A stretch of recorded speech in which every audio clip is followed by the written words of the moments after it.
Урматтуу мусулман бир тууганым. Турмушта болгон окуя. Балдардын бирөөсү келет да устаз дейт. Каалаганыңызды берейин дейт. Каалаган костюмчумду алып берейин, каалаган белеңизди алып берейин, бир эле суранышым бар дейт. Эмне десе? Мен атам үйгө келгенде бир тишин көрсөтүп күлүп койсунчу дейт. Атам үйгө келгенде бир тишин көрсөтүп, балдарына, кыздарына, апама бир жылмайсыңчы дейт. Сен мээримдүү болбосоң, сен ташбоор болсоң, анда кандай болсун, урматтуу мусулман бир тууган? Үйгө келгенде кээ бир аталар сөз ээсин табат.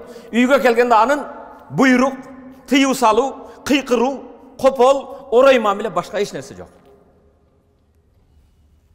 Үйгө конок келип калса, достору менен жыртаңдап, тамашалашып, сенин ошо тишиңди жылмайып, жакшы сөзүңө коногуңдан көрө, досторуңдан көрө балдарың, өмүр жолдошуң татыктуу эмеспи? Үйгө келгенде эмнени билебиз? Буйрукту билесиң, тыюу бересиң, кыйкырасың, башка кыласың. Урматтуу мусулман бир тууганым, кыйкыра бергендик баланын ичиндеги тынчтык, бейпилдикти талкалап жок кылат.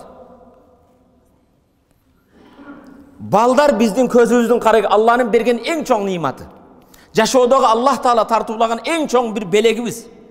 Урматтуу мусулман бир тууган. Сен оңолгун, сен түз салих болгун, балдарың оңолсун.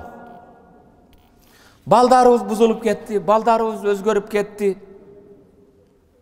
Кечиресиң, кээ бир аталар сен себепсиң. Ошо баланын бузулганына, орой мамиледе болгонуна сен себепсиң, энеке. Карындашым сен себепсиң. Эне деген мектеп бузулуп бүттү. Сен пульт менен, уюлдук телефон менен, башка менен балдарыңа 1,5 саат убакыт бөлбөйсүң.